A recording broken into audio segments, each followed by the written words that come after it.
Hi friends. मैं कई दिनों से सिडबी रिलेटेड बहुत सारे वीडियो बनाया एंड हर वीडियो में मुझे कुछ कमेंट्स मिला। कमेंट्स में ये था कि आप सबको एक डाउट है कि ईएसआई अब इतने कम समय में आप कौन से टॉपिक्स को फॉलो करो। सो फ्रेंड्स, आप ही के रिक्वेस्ट से मैं ये वीडियो लेके आया हूँ। Important topic for SIDBI grade A which you should not miss. ये सारा टॉपिक बहुत इंपॉर्टेंट है। सो अगर आपको लगता है कि इसको आपको डाउनलोड कर लेना है तो इसके पीडीएफ को भी आप डाउनलोड करके रख सकते हो अपने पास for future reference. So friends, very good afternoon, welcome to IXMB। शुरू करते हैं सबसे पहले हम एग्जाम पैटर्न से, क्योंकि कुछ लोगों को एग्जाम पैटर्न से भी कंफ्यूजन है, तो लेट्स क्लियर इट आउट। जो जीए वाला पोर्शन है, देखो यहाँ पे लिखा हुआ है with special reference to banking, financial sector and economic and social issue. तो ये इकोनॉमिक एंड सोशल इशू को ही मैं ESI बोल रहा हूँ। तो इस ESI से अभी लास्ट कुछ, आज तो मतलब अब से सिर्फ मैं बताऊं तो 26 दिन बचा हुआ है, 26-27 दिन बचा हुआ है। तो इस 26-27 दिन में आपको करना क्या है, किस टॉपिक को मेजरली फॉलो करना है, किस टॉपिक पे आपको क्या पढ़ना है। So friends, let's begin with the topic. But उससे पहले मैं पिछले साल का एक एनालिसिस आपको बता दूं। आप देखो, ये जो इन्होंने लिखा है ना सिडबी वालों ने अपने नोटिफिकेशन में, ये बहुत रियल है एग्जाम पैटर्न के साथ, क्योंकि हमने लास्ट ईयर के पेपर को एनालाइज करके देखा कि बैंकिंग एंड इकोनॉमी इसी से मेजर पोर्शन बन रहा है। देखो, 24 क्वेश्चन मतलब 50% क्वेश्चन जो है, ये 50 में से 24 क्वेश्चन, ऑलमोस्ट 50%। सो 50% क्वेश्चन तो बैंकिंग एंड इकोनॉमी रिलेटेड ही आने वाला है, बाकी 25 क्वेश्चन इधर उधर जाएगा, राइट। सो अब कौन से टॉपिक्स आपको ईएसआई में फॉलो करना है। सो सबसे पहला आता है मेजरमेंट ऑफ ग्रोथ। ठीक है, मेजरमेंट ऑफ ग्रोथ में आपको क्या क्या पढ़ना है। एक तो जीडीपी एंड उसके रिलेटेड जितना भी टर्म है, right, NDP, NNP, disposable income, ये सारा चीज मेजरमेंट। टोटल 3 फॉर्मूला है ना, expenditure method, income method and value addition method. तो ये सारा मेथड को भी आपको समझ लेना है along with the latest data.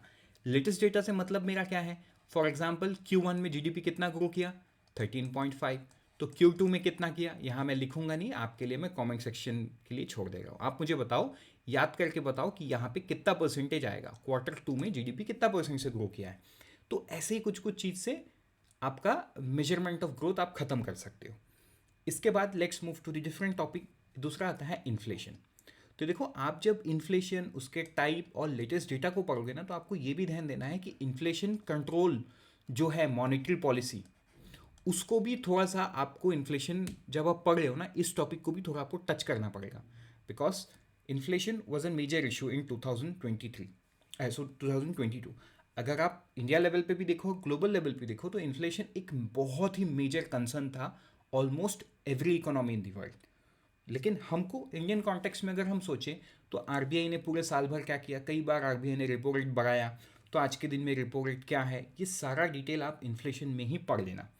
क्यों, ये मैं आपको आगे बता रहा हूँ। हम मॉनेटरी पॉलिसी भी पढ़ेंगे अलग से, बट वहाँ पे हम मॉनेटरी पॉलिसी के स्टैटिक को ज़्यादा ध्यान देंगे। इन्फ्लेशन का जब हम लेटेस्ट डेटा को पढ़ेंगे, लेटेस्ट डेटा के साथ इन्फ्लेशन फाइटिंग जो टूल्स है आरबीआई का, एंड आरबीआई ने उस टूल्स को साल भर में कैसे यूज़ किया है, राइट, जिसको हम पॉलिसी रेट या रेपो रेट भी बोलते हैं, वो सारा चीज़ आप यहीं पे पढ़ लो, क्योंकि आसानी होगा ना, रिलेटेड टॉपिक है या कनेक्टिंग टॉपिक है, to be very precise it's connecting. ठीक है, बढ़ते हैं आगे नेक्स्ट, पॉवर्टी पे। तो देखो, ये ऑलमोस्ट स्टैटिक टॉपिक है।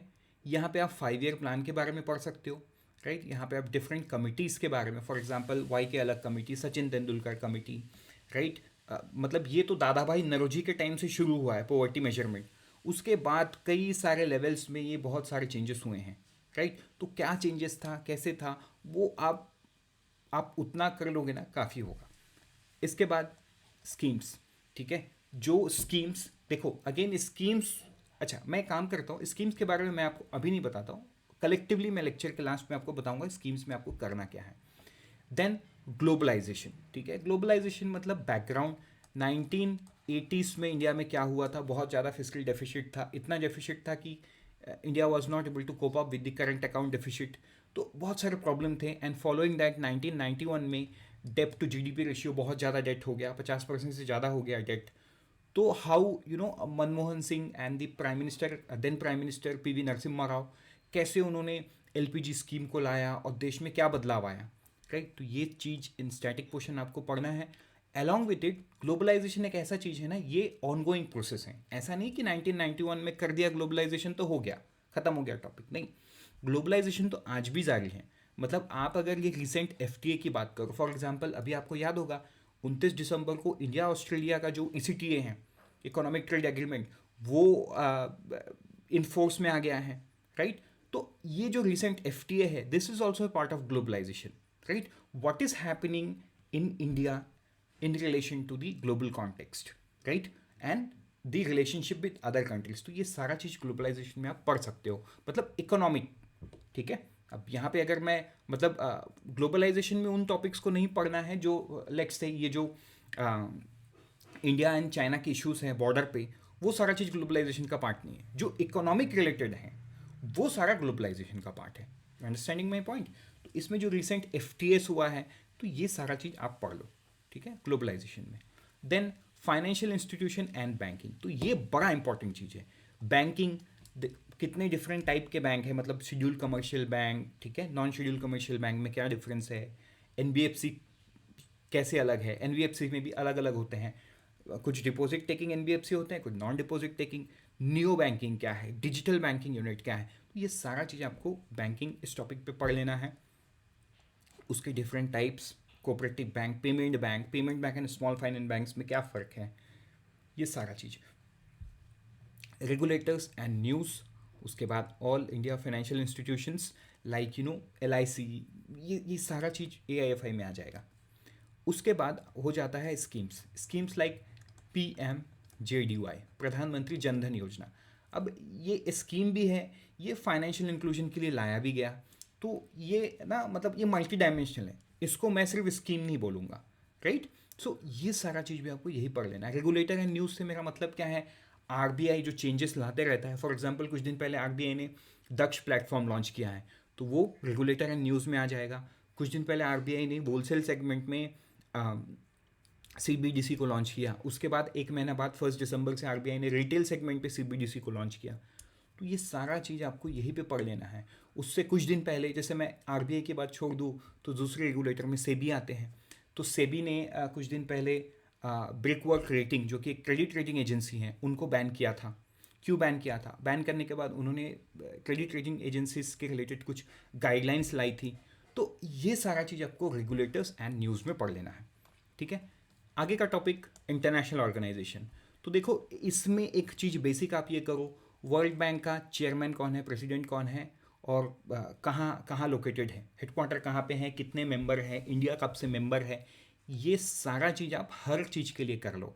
एंड सबसे इंपॉर्टेंट है G20 एंड ADB। ADB क्यों? क्योंकि रिसेंटली पता है ADB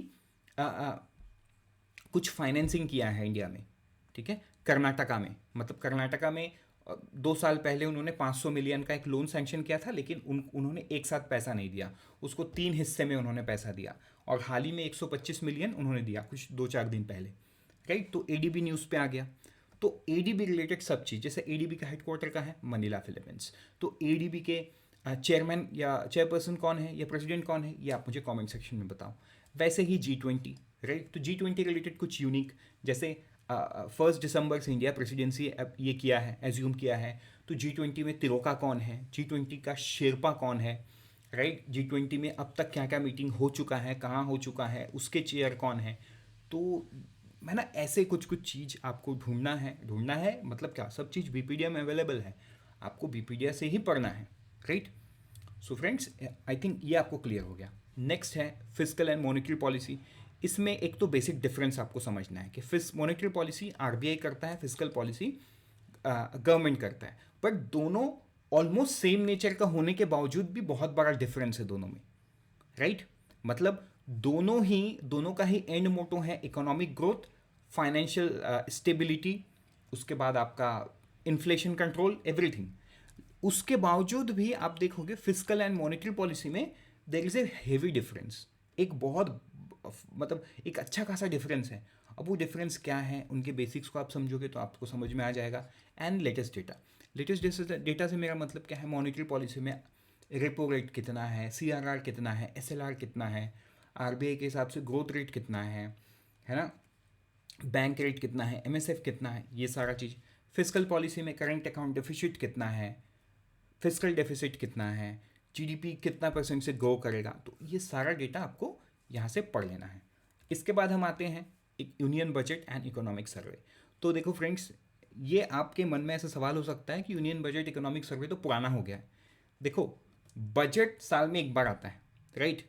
अब वो आता फरवरी में है, लेकिन वो चलेगा अगले साल के नए बजट आने से पहले दिन तक, ठीक है। तो वो कभी पुराना नहीं होगा, भले आया फरवरी में है, इंपॉर्टेंट आज भी है आपके लिए। आपको पढ़ना क्या है, इसके हाइलाइट्स आपके डैशबोर्ड में ऑलरेडी अपलोडेड है और यूट्यूब में भी आपको वीडियोस मिल जाएंगे हमारे। आपको सिर्फ इनके हाइलाइट्स पढ़ना है, क्योंकि इन डेप्थ में पढ़ने का आपके पास टाइम नहीं है। कोई मतलब नहीं है मैं अगर आपको बता दूँ ना आपको ये सारा चीज़ करना है। देखो, पढ़ना तो बहुत कुछ है, लेकिन हमको ये पता चलना चाहिए हमको पढ़ना कितना है और छोड़ना कितना है। Depending on the time you have, I would suggest कि you should only go for highlight, do not go and read cover to cover, फिर आपका मतलब हालत ख़राब हो जाएगा बाकी पढ़ने में, ठीक है। So stick to the highlight only. Videos देखो, एक बार नहीं समझ में आता, 2 बार में समझ में आएगा, तीसरे बार में समझ में आएगा, उसके तुरंत बाद आप पीडीएफ पढ़ लो 2-3 बार, आपको याद हो जाएगा, मैं गारंटी मैं देता हूँ। नेक्स्ट है गवर्नमेंट स्कीम्स, ठीक है। तो मैंने स्कीम्स की बात कहीं नहीं की। देखो, स्कीम्स में आपको फोकस करना है ना, एजुकेशन, इंफ्रास्ट्रक्चर, सोशल सेक्टर में पोवर्टी रिलेटेड कुछ स्कीम आया क्या, स्किल डेवलपमेंट को रिलेटेड कुछ स्कीम आया क्या, वुमेन रिलेटेड कुछ स्कीम आया क्या, है ना। ये सारा चीज़ आपको ध्यान देना है। लेकिन एक चीज़ मैं आपको पॉइंट करना चाहता हूँ, देखो, क्योंकि हमारे पास टाइम कम है, कितना दिन है हमारे पास, 29 डेज टू बी प्रिसाइज। तो आप जब दिसंबर के मंथ में जो करंट अफेयर है उसको पढ़ोगे ना, आप फॉलो ये करो कि दिसंबर मंथ में जो भी स्कीम न्यूज़ पे आया है उसका बेसिक आप पढ़ लो। बेसिक का मतलब कब लॉन्च हुआ, किसने लॉन्च किया, इम्प्लीमेंटिंग मिनिस्ट्री कौन है, बजटरी सपोर्ट कितना है, टारगेट ईयर कितना है, ऑब्जेक्टिव क्या है। कम से कम इतना चीज़ तो आपको किसी भी स्कीम के बारे में पता होना चाहिए, along with the current news. मतलब करंट वो किस वजह से न्यूज़ में है, एक वो, और बेसिक चीज़ में आपको ये सारा चीज़ जान लेना है। अब मैं दिसंबर का मंथ इसलिए बता रहा हूँ ना, देखो दिसंबर मंथ में पार्लियामेंट सेशन में था, तो बहुत सारा पुराना स्कीम जो है दिसंबर मंथ के न्यूज़ में डिस्कस हुआ है, वो सारा चीज़ पढ़ लो। मुझे ऐसा लगता है क्वेश्चन यही से आएगा, कोई पुराना स्कीम से सवाल नहीं आएगा। अगर कुछ आया तो यहाँ से आएगा। देखो, प्रधानमंत्री, मैं एक एग्जांपल दे रहा हूँ आपको, प्रधानमंत्री ग्राम सड़क योजना, ये बहुत पुराना स्कीम है ना, बहुत पुराना। तो इससे रिलेटेड अगर कोई क्वेश्चन अभी बनता है, फिर 28 जनवरी के बाद आप आके मुझे क्या बोलोगे, सर आपने तो बोला था नहीं आएगा, लेकिन प्रधानमंत्री ग्राम सड़क योजना से सवाल आ गया है। फिर मैं आपको बोलूँगा कि फ्रेंड्स, दिसंबर के मंथ में ये स्कीम न्यूज़ में डिस्कस हुआ है। गवर्नमेंट ने डेटा दिया है कि almost 7 lakh kilometre road is built under this scheme from the day it was launch till December. आई बात समझ में? तो इसीलिए अगर आपको पूछता है व्हेन वाज प्रधानमंत्री ग्राम सड़क योजना लॉन्च्ड, तो कोई गलत नहीं है, क्योंकि ये करंट न्यूज़ में है। आप नहीं पढ़ के गए तो आप अपने साथ गलती करोगे। सो फ्रेंड्स, ये एक इजी तरीका मैं आपको बता रहा हूँ, दिसंबर के मंथ में जो भी डिस्कस हुआ है उसको आप पढ़ लो। आई होप मैंने आपको अच्छी तरीके से क्लियर कर दिया है। इसके बाद कुछ रह जाता है तो आई वुड रिक्वेस्ट, प्लीज़ आप कमेंट सेक्शन में लिखो, I am always there to help you out. With this, I am done. You know, IXMB always helps student unfold their potential. And thank you and all the best. And always remember, IXMB helps you prepare 50% faster.